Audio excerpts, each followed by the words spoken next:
फीका तो तब कहा जाए कि हमने 2 मिठाई खाई हो तो कहें वो मिठाई की अपेक्षा ये मिठाई ज्यादा अच्छी है। खाया है नहीं और बोलना प्रारंभ कर दिया। हमने कहा जो कृष्ण रस है, भगवत प्रेम है, न हमारे संतों से पूछो, त्रिलोकी बाढ़ दी जाए जी। हमारे जीव गोस्वामी जी महाराज ने एक ऐसा श्लोक लिखा है, मैं पढ़ रहा था, अश्रु आ गए। जीव गोस्वामी जी महाराज हमारे लिखते हैं कि भगवत विरह में जो रुदन करने का सुख होता है, संसार के समस्त सुखों का मैं उसमें निछावर करके फेंक दूं। लीजिए, भगवत विरह में जो अश्रु बहाने का सुख होता है, ये जो जिसने बहाया नहीं उसको पता नहीं चलेगा। उनकी स्मृति आ जाए और झरझर झरझर अश्रु बहने लगे, इतना आनंद आता है, इतना आनंद आता है। और रोने में भी आनंद है जी। भगवत विरह में रोने का सुख है, रोने का आनंद है, रोने का सुख है। ये लोग क्या जाने, संसारी लोग की इसमें सुख होता हो तो महाराज हड्डी मांस के संस्पर्श में मधुर मधुर वाणी सुनने में ही लगते सुख का सृजन होता है। इस प्रकार से जब महाराज उन्होंने समझाया तो उन्होंने कहा देखो महाराज, हमको ज्ञान नहीं चाहिए, वैराग्य नहीं चाहिए, सन्यास नहीं चाहिए, यदि दे सकते हो तो बेटा दो। उन्होंने कहा तेरे भाग्य में 7 जन्म तक पुत्र का सुख नहीं है, 7 जन्म अवधितो पुत्र नैवच नैवच। बोले महाराज हो न हो, हमने सुना है साधु दे सकते हैं, प्रारब्ध में ना भी हो तब भी। जब ज्यादा आग्रह किया तो कहा अच्छा ये फल ले जाओ, अपनी पत्नी को खिला देना। और पत्नी को एक बात कहना कि जब तक गर्भवती रहे झूठ न बोले, ये उससे होने वाला नहीं। दूसरे से झगड़ा न करे, ये भी होने वाला नहीं। किसी की निंदा न करे, ये भी होने वाला नहीं। महाराज आपको बताएं, कई लोग तो झगड़ा का रास्ता ढूंढते रहते, जब तक झगड़ा न करें तब तक महाराज नींद ना आए। हमको एक सज्जन ने सुनाया, देवी ने सुनाया, कहा कि हमारा पति जब तक हमको मार न दे 1-2 हाथ रोज तब तक सोए नहीं। तो हमने कहा कुछ ऐसा करो कि कभी मारे ही नहीं तुमको, ऐसा काम करो, उसके मन के विपरीत क्यों करती हो। तो उसने कहा महाराज जी मैंने सब कुछ किया, अगर मैं लौकी की सब्जी दाल बना के बैठती हूँ तो कहता है कि आलू की क्यों नहीं बनाई, आलू की सब्जी बनाती हूँ तो कहती भिंडी की क्यों नहीं बनाई, भिंडी की भी बना के रखो तो कहा इतनी सब्जियां क्यों बनाई। बहाना ढूंढकर कोई ना कोई मारता ही है। तो हमने कहा कि अच्छा भाई हम कुछ युक्ति बताते हैं, तो सब बताया उसको। फिर एक दिन बोले कि आज भी पिटाई हुई। हमने कहा आज क्यों पिटाई हुई। बोले बात यह है कि उसने कहा गर्मी का समय था, राजस्थान की घटना है, कहा गर्मी का समय था तो हमने अंदर भी चारपाई डाली, छत पर भी चारपाई डाली, दोनों जगह डाली। तो जब अंदर लेटने गया तो बोले बाहर क्यों नहीं डाली चारपाई, तो बोले वहां भी पड़ी है। वो जो जो कह सकता था उस बेचारी सब प्रयास करती थी। वहां जब लेट गया तो लेटे लेटे, गर्मी का समय आप लोग देखे होंगे, एक तारों का रास्ता बन जाता है, ऐसा लगता है एक रास्ता सा बना हुआ है। तो अपनी पत्नी से पूछा ये क्या है, तो कहा कि हमारी सास बताती थी कि यहाँ से देवता लोग निकलते हैं रात्रि में, देवताओं का रास्ता है। तो एक लगाया, बोले ऊपर से देवता निकलते, अगर नीचे गिरेंगे तो मैं मर नहीं जाऊंगा, इसके नीचे रास्ता क्यों डाला, दूसरी जगह चारपाई डालो।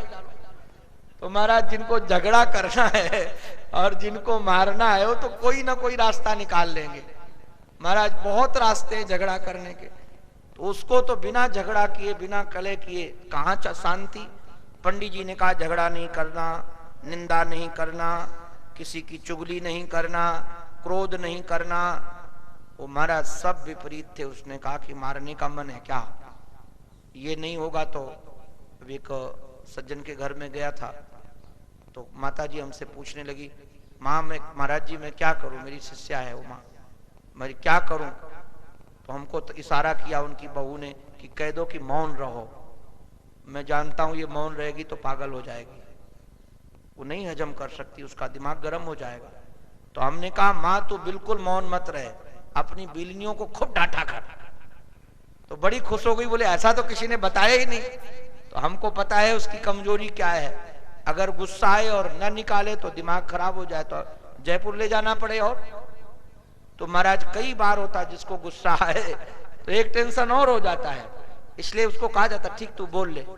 आपको बताए, देखो सब सामने वाले की कमजोरी समझ में आ जाए तो सह लेना चाहिए, तो उसका भी तो अपना हित, हमको पता चलता है कैसे बोलता है, क्या जाता है। तो मैं निवेदन कर रहा था, पंडित जी ने तो दिया फल, उसने कहा कि मेरे को क्या करूं, नहीं खाना, पंडित जी नाराज हो जाएंगे। अपनी बहन के सामने रो, बोले ये दे पंडित जी की बुद्धि को, ये ले आए हैं फल, मैं खाऊंगी अगर तो गर्भवती हो जाऊंगी, और गर्भवती होंगी तो पेट बढ़ेगा, और पेट बढ़ेगा तो घर में आग लगेगी, तो भागूंगी कैसे। महाराज जी उल्टोपड़ी वाले उल्टे ही सोचते हैं। अब ये जितनी माताएं गर्भवती होती हैं, क्या सबके घर में अब आग ही लगती है क्या। फिर बोली हमारी ननद को बुला लेंगे, पंडित जी तो कुछ जानते नहीं, ननद को बुला लेंगे, ननद हमारा सब माल उठा के ले जाएगी।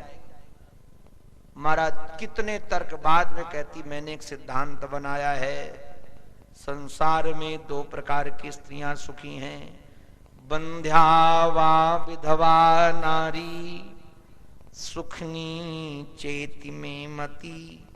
मेरा मन तो ऐसा कहता है, स्त्री विधवा हो तो सुखी या बंध्या हो तो सुखी। बाबरी ऐसा क्यों बोलती है। बोले देख विधवा होगी तो बेटा होगा ही नहीं, और बेटे में तो प्रसव पीड़ा सहनी पड़े, लालने पालने दुखम प्रसूता या कथम सहेत, मैं कैसे सहन करूंगी सब। और सखी मैंने तो एक सुना है कि सुखदेव जी महाराज अपनी मां के गर्भ में 12 साल रहे थे, और मेरा छोरा यदि 12 महीने रह गया तो मैं तो मरूंगी। मैं तो कई बार हंसकर कहता हूं, बाबरी मातू काहे को टेंशन करती है, तेरे गर्भ से सुखदेव जैसा बेटा होने वाला नहीं है, तेरे भाग्य में कहां है जो ऐसा गर्भ धारण कर सके। महाराज नहीं खाया कुतर्क योग से, बहन ने कहा कि मैं गर्भवती हूं, तू अभिनय कर कि मैं गर्भवती हूं, पंडित जी को तो कुछ आता जाता है नहीं। महाराज ध्यान रखना, जो दुनिया के विद्याओं का जानकार हो, सर्व विद्या विशारद है वो पंडित जी, किंतु पत्नी की गति नहीं जान पाए। स्त्रियों की गति जानना विधाता के बस का नहीं है। आप लोग कभी मत समझना कि हम सब समझ लिए हैं, विधाता भी न समझा पाए और न समझ पाए, दोनों बातें हैं। भगवान शिव समझा समझा कर परेशान हो गए। आप पढ़िएगा रामायण, शिव जैसा बुद्धिमान महापुरुष अपनी पत्नी को नहीं समझा पाया, तो आप लोग समझा पाओगे क्या। ये व्यर्थ में अभिमान मत करिएगा कि हम समझा लेंगे और नहीं समझा पाओगे, वहां चलने वाला मामला नहीं है, बिल्कुल नहीं है जी। अगर शांति चाहिए तो अपने ही सिलेंडर हो जाओ, नहीं तो घर में डबल मामला है, दूसरा कोई रास्ता ही नहीं है जी। महाराज पंडित जी नहीं समझ पाए, उसने अभिनय किया कि मैं गर्भवती हूं, दूसरे घर से बालक मंगा लिया। पंडित जी बड़े खुश हुए कि हमारे घर में बच्चा हुआ, और जो संस्कार करने के लिए गए, कहा कि नामकरण संस्कार करेंगे। हमारे कुल की परंपरा है कि भगवान के नाम पर बच्चों के नाम होते हैं। हमारा नाम आत्मदेव, तो बच्चे का नाम परमात्मा देव रखेंगे। धुंधली ने कहा, ओ पंडित जी, ये अपने कुल की परंपरा अपने पास रखो, और हमारे गांव में थारे कुल की परंपरा ना चलेगी, हमारे घर की परंपरा चलेगी। थारे घर की कौन सी परंपरा है भवानी, तू ही बता दे, कौन सी परंपरा है तेरे घर की। बोले मेरे घर में बाप के नाम के आधार पर छोरे को नाम ना होए, तो किसके नाम पर होता है, वो तो हमारे नाम पर, हमारे नाम पर होएगो। अच्छा तेरे नाम पर का नाम रखेगी छोरा को। बोले मेरो नाम धुंधुली है, धुंधुली, तो मेरे बच्चे का नाम